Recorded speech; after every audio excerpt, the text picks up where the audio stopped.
All right, welcome. This is my 7th month update learning Latin, and I'm going to talk a little bit about what I've read this month, my progress, plans for the future. It's all exciting stuff. So let's get going. To start us off, a quick channel update. So thanks to Raphael spreading the good word. I got almost 4,000 views on the channel so far, which is again about double what I had total previous month. So if I keep on doubling every month, I'll pass Luke Ranieri in about a year. We'll see how that goes.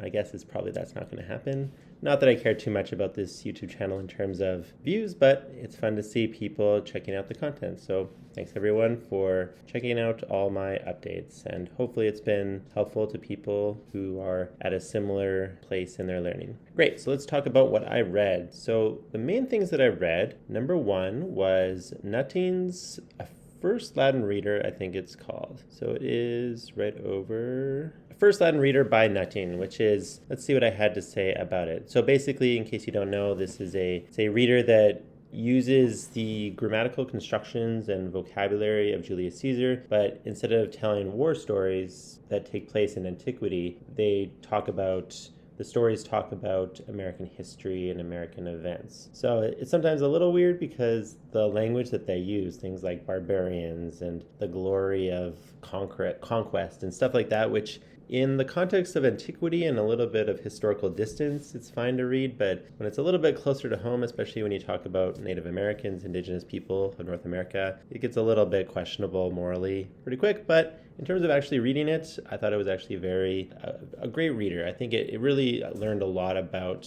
things like indirect discourse, which I was relatively weak on, just a lot of subjunctive, which is great, and also things like ablative absolute and the stuff you see in Julius Caesar a lot. And so there's also plenty of little notes that talk about some idioms and things like that. So there weren't actually a lot in terms of vocabulary that I didn't know. It was actually relatively restricted in terms of vocabulary. In terms of grammar, it felt I would say it was a good level. So what did I say here? A good level, not super challenging in terms of vocab, but I learned a lot grammatically, idiomatically, great. I found the African campaign stories a bit too hard, which is pretty close to the end. It says here, I free-flowed the authentic text, meaning I just tried to read it. I didn't look up anything. I just did my best to understand what was going on. And what was funny is that the authentic text of Caesar, I actually found I could honestly understand a little bit better than some of the stories at the very, very end that Nutting had wrote. So I don't know what that says. It was just kind of interesting, but I was surprised how comprehensible actual authentic Caesar texts were by the time I got through the whole book. So that was great. And so I would highly recommend that book, and lots of writing. And again, it sort of reveals that the order that I originally put all this stuff in doesn't necessarily correlate with difficulty or the order you should read them in, which is what I'm discovering because no one else has done this. So it's interesting to find out. So yeah, it was definitely challenging, but a good challenge. I felt like it took a bit of time, and I did a bit of rereading as well as I went through, just to help solidify some of the concepts. But no, it was great overall. And after that, I read way down here, I read I don't know how to pronounce this. Epitome Historiae Sacrae. That's my worst Latin pronunciation in the history of this channel. And it's basically summaries of Bible stories from the Old Testament and New Testament. This has been described in the past as it's very easy grammatically, but tons of new vocab. And I would only partially agree with that. I think that, yes, there is a huge amount of vocabulary in this book, and the one challenge with that is that there's relatively little repetition of the vocabulary. So it's like every single story, there's constantly these new vocab words, but there wasn't a lot of repetition, and that was frustrating a little bit. Again, we have Anki, and it's not the end of the world if there isn't too much repetition, and that's kind of inevitable when you get to a certain level in language learning. But in terms of a pedagogical tool, that was a slight flaw, I would say, that there's a lot of room for repetition, I would say, especially considering so many of the stories, I wouldn't say they're similar, but I feel like there's room for similar ways of describing things. Now, in terms of grammatically, I didn't find it actually that easy. At the very beginning, Genesis stuff about the Garden of Eden, very easy. but in terms of grammatical structure. But later, once you got past a certain point, I would say, like, it didn't feel like reading Caesar, let's put it that way. Like, the construction felt different, but I wouldn't say it necessarily felt easy. If anything, I found I find Caesar and the way things are constructed there, not that I've read that much Caesar, but I've read a little bit, it feels a little bit easier than some of the constructions and phrasings of that book. And again, it's possible that I'm just not used to the specific style, and I'm not entirely sure what style it is, because it's been described as Bible stories but written in a more classical style, which I don't know. It didn't, like I said, it didn't feel like the other authentic stuff I read, but it also didn't feel like the Vulgate. Because one of the fun things about the book is that you can read one of the stories in the book, and then you can go to the Vulgate and just read the exact same story in it. And most of the time, the story in the Vulgate was easier, which is interesting. And usually the vocabulary was a little bit easier. Again, slightly different phrasing. And in many ways, I enjoyed those little bits I read from the Vulgate more than the stories in this book. And I think it's because a lot of the time in the book, the stories were really glossed over, really shortened. And so it's like hard to get much out of them. It's like so-and-so wasn't loyal to God, so then he lost to his enemies, and then they went into prison, and then the story's over. Like that kind of thing, where it felt like I didn't get enough meat of the story to really appreciate the lesson being explained or get much out of it. The best part of it were the stories that were actually fleshed out a bit more. So Moses taking his people across the Red Sea, a great part of the book. And when I went back into the Vulgate and read that section, also really good, really interesting, really moving, really exciting. And there was another one where I don't remember the names precisely, but it was a story about the man who a bird dropped droppings into his eyes and he went blind, and then his son went to go get money from someone, and along the way, to protect him, there was an angel that in disguise was there as his companion to protect him. And then they found a fish, and they got his liver or something, or his pancreas, something like that, and they saved it. And then later when they came back, they gave the medicine to the dad, and he was no longer blind.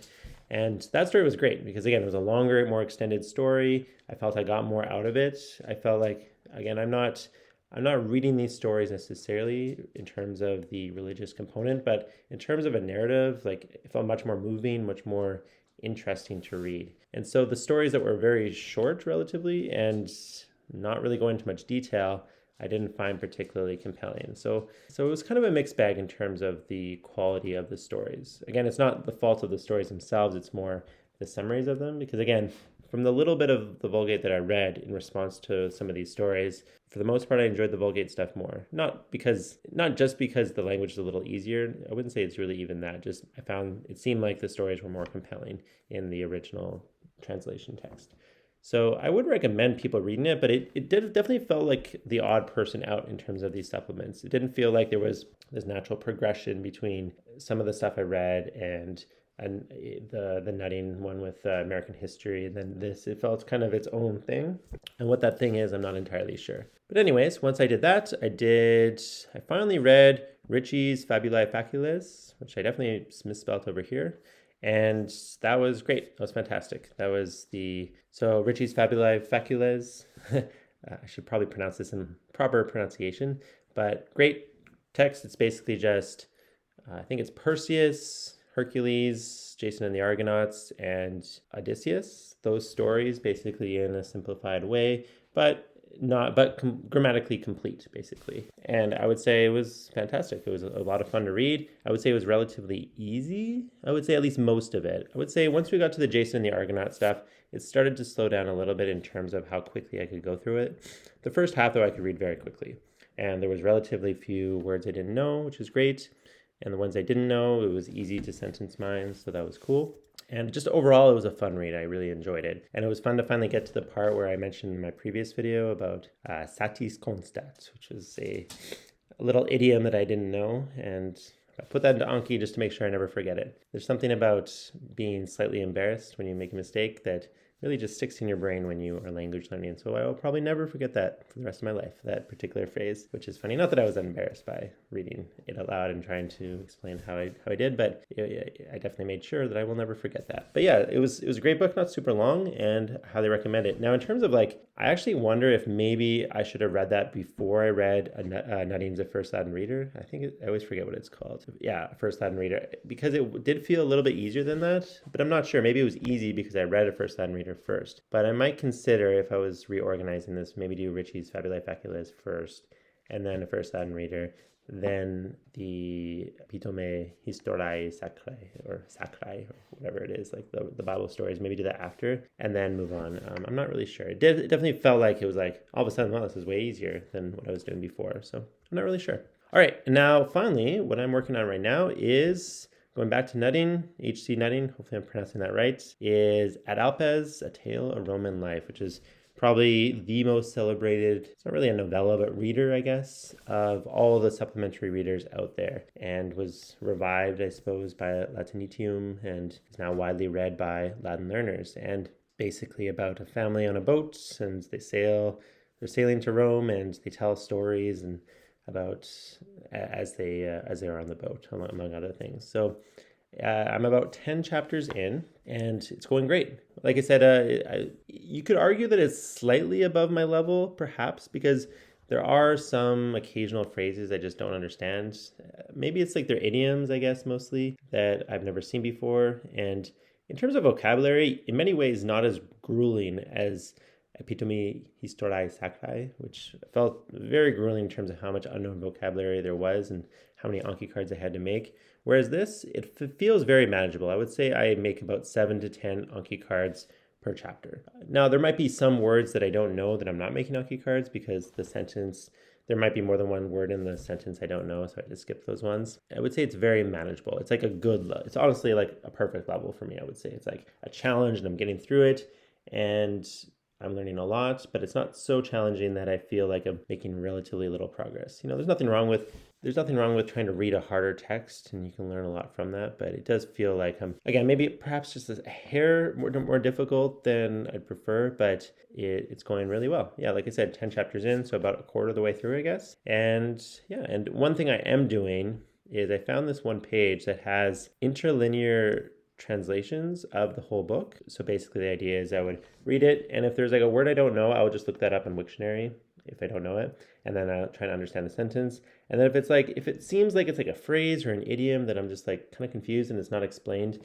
in Ad Alpes in the notes. The notes in Ad Alpes are pretty not that great, I would say. They're relatively minimal, and in these ones they explain things really well. So basically, yeah, generally just try and read and understand it. If there's a word I don't know, look it up in the dictionary first. And then last resort, check the interlinear translation to double check if there's like a part or a little phrase that I'm just a little perplexed on. And that process is going great. Honestly, I wish more resources had interlinear translations because it's just a really useful way of getting over the hump of some, challenging phrases that for whatever reason you haven't acquired yet. And that's why I think Legentibus by Latinitium, they use them because they're just an excellent way of learning, honestly, which in many ways, ironically, goes counter to the LLPSI methodology of everything has to be always in Latin. But at the end of the day, you're always going to eventually resort to dictionaries at some point. I don't think anyone has learned Latin purely from extensive reading without ever looking up anything. I think that seems unrealistic and impossible. I don't think impossible, but a little unrealistic. It's just a great way to learn. And probably when I finally go through the Gallic Wars, in the next few months, I'll probably have the same process with Ad Alpes. I'll probably have the original text, occasionally check the dictionary, and if there's a little phrase I'm a little perplexed on, then check the interlinear translation, which saves time instead of having to post on a forum or something. So yeah, Ad Alpes, it's going great. Now, so that's basically what I read, and so I'm up to, what page? 416,000 words. So I'm closing in on 500,000, probably not this month, but very soon, which is great. I also mentioned that I've been tracking my time starting this week. I haven't been doing it before this because I always assumed tracking my time would be very annoying. I didn't want to manually put in my numbers in a spreadsheet or anything like that. Obviously, I'm tracking how many words I'm reading, but I never really tracked my time. I think tracking your time is a really great way of, if it's not super painful, great way of keeping you accountable. It gamifies it a little bit. You don't just estimate like, yeah, I read quite a lot today. You have solid numbers, and you have just better information. And so I'm using Toggle, and the reason I got into it, there was a video by Refold. This guy's name is Josh. I actually know him from the French Discord from Refold. He has a great tutorial about how to set up Toggle and how to use it. It's very easy. And what's nice is that, it's very, very little effort to just press a button and keep track of things. And I'm finding it great. I don't know how long I'll stick to tracking my time, but so far I'm enjoying it. And in many ways, I kind of wish I did it from the beginning so I would have better numbers, but I've been doing it this week and it's been going great. I'm experimenting doing it by like the books I'm reading. So how much time I spend per book instead of just the generic category of reading. Maybe in the future I'll switch to that. I'm not sure. But for now, I think it's interesting to see how long did it take for me to go through Ad Alpes and how long does it take me to go through Roma Aeterna or whatever. So right now I've spent 6 hours working on Ad Alpes and 24 minutes listening. This is just more trying it out. I listened to a little bit of Familia Romana, Luke Ranieri's recording I just downloaded all the audio on my phone, and I watched a Latinitian video, and that's it. So not very much, but it's a start at least. And I'm not really focused on listening at the moment, but I think as my reading improves, and once I get to the point, like when I get to the point where I'm pretty much exclusively reading authentic texts, probably incorporating listening it to some extent, perhaps like read a text first and then find an audio recording and then listen to that just purely through audio and do it that way. And little by little adding more listening, because I think listening will improve my overall understanding, my reading ability, and just make it more automatic. But I recommend Toggle. Check out this video by Josh from Refold, how to use Toggle Track to understand your learning, Refold tutorials, or just check out the Refold YouTube channel and check that out. It's a great video by Josh, so good job. Now, in terms of, if you want to check out the Jeffrey Steedman editions of Ritchie's Fabulae Faciles, it's just on his page, Jeffrey Steedman. It's great. I would say the notes are relatively helpful and somewhat helpful. And all the vocabulary is glossed as well, which is very helpful. Just a nice addition. And yeah, it's great. Now, in terms of my so-called optimized reading list, from a suggestion and comment by Raphael Turgiano, I sort of updated kind of how I'm going to break down this reading plan. So I've already talked a lot about stage 1 and stage 2. It's basically the same as before. Stage 3, this is kind of my end game to get to Roma Aeterna. And so I'm basically here. I'm at Alpes. Now, I did add Fabulae ab urbe condita, just because there's also a reader on Jeffrey Steedman's page. It's basically, I think it's like simplified Livy about like the founding of Rome and stuff. So it seemed like a good like prep, I guess, before Roma Aeterna, which I think covers similar topics. There's a possibility it's a bit redundant, but more reading is never bad. And the fact that Jeffrey Steedman has those like marginal, the notes, grammatical notes and explanations of idioms and vocabulary and stuff, I thought I'd give it a shot and see if it's worthy to check out. And if it turns out that it was a little too easy, great. I mean, it just means I got a little bit of extensive reading practice. I doubt that if it's too hard, it's probably a good sign that Roma Aeterna is going to be a little bit of a rough time, but I don't really see any downside, so I'll check it out and I'll report back. And then Raphael also mentioned some resources and sort of a rough guideline for stage 4 once you get to Roma Aeterna. So basically start off with the first 7 chapters of RA. And then I don't know if he mentioned this, but this is like one of the easiest authors, Huginius, Fabulae, which are kind of like summaries of Greek myths, like very simple summaries. And I can already read them. Like I read a few of them already just for fun, to check them out. And so I can already read them, which is great. And so do that. And then there's also Eutropius. I'm not sure how to pronounce that. So he has about 18,000 words that exist still.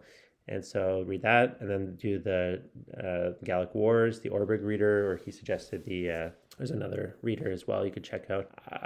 That one I'm not sure about. Like it almost makes sense just to read like the first book of Gallic Wars, just maybe with the Steedman version or using an interlinear translation to help. and just like do that because it's not that long. I think it's 8,000 words or something, and just like do that and try it out. I'm not sure, but so I'm not sure if the necessity of the reader, but and then there's also was recommended Sermones Romani and Ampitruo, which are supplements in the LLPSI universe. Also Viri Illustres, which is by the same person who did Epitome Historiae Sacrae. He also suggested instead of the medieval Latin readers, check out these other editions, which are cool. And then go to Roma Aeterna, chapter 47, which I think is Eutropius, but I'm not sure. It's a little bit easier. And then read Nepos, who's one of the easier first authors.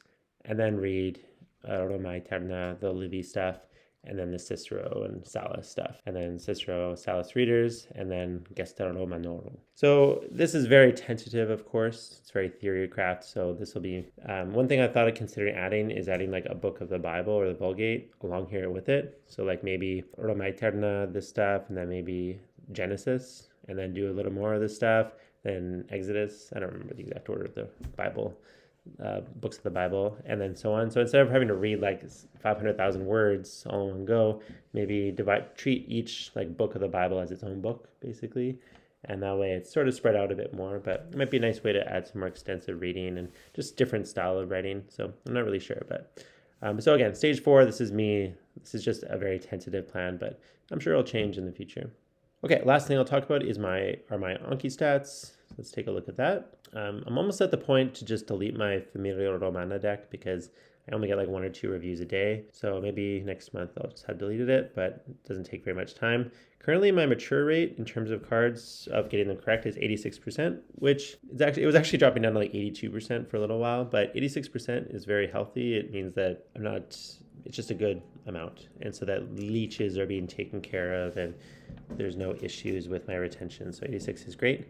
And in terms of how many cards, I had to up my per day amount because currently I'm almost at 1,000 cards in this deck, so 2,500 total. But if I'm doing so right now it takes me about a half an hour to get through a chapter of Alpes, around there. So then if I can do 2 or 3 a day, and if I'm learning 7 to 10 words per chapter, that's like 20 to 30 words every day. So obviously I'm not going to memorize 30 words a day in Anki. I don't think that's efficient use of my time. But it means that, and I'm not necessarily memorizing every single unknown word, but I think I need to up the amount of unknown words per day to 10, because previously I was just doing 5 because I wasn't actually finding that many new words. And we'll see how that goes. Once my backlog starts to decrease a little, then I might drop it down to 5, because 5 is like what I like.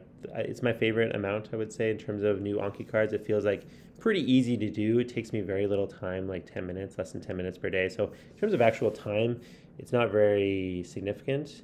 I guess making the cards is like slightly more significant, but I just sort of do it in parallel with reading, so I don't really separate out those two tasks. The actual review process is really minimal. So far, so good. It's going great, and I recommend you use Anki. Seems like a useful tool to memorize stuff. All right, last thing I will talk about is my overall sort of progress. How do I feel about my learning? I'm not going to do any kind of reading test today or this update. Maybe in a couple updates I'll do it again, because I'm not sure exactly, when I was going through earlier resources, once in a while I'll check out the Vulgate to see how comprehensible it was, and little by little I seem to notice that it seemed to get more and more comprehensible. And I've been doing the similar thing with Julius Caesar and some other easier authors, and I was surprised the other day I was like, this is actually pretty comprehensible. I can just understand huge chunks of the text. And yes, there's tough parts as well, of course, but just even without having really gone through it, I can already see, and it helps that these readers are explicitly targeting Gallic Wars, but that's pretty cool. And yeah, so I don't, my progress has been great, and I feel like I'm making lots of progress. I definitely feel that up and down feeling. Sometimes you feel like you're the god of Latin, and sometimes you feel like you're still a beginner, but I feel like the progress is steady.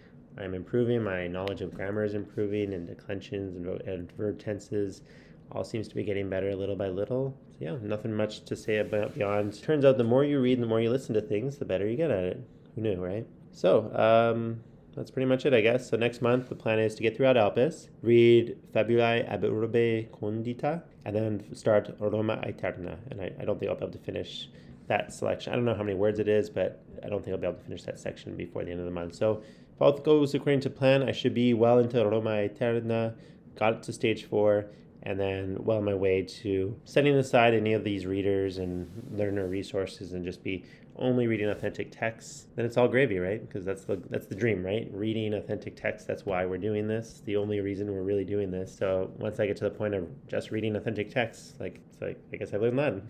Anyways, this has gone long enough. Happy Latin learning. Good luck with your studies, and I'll see you in the next one. Bye.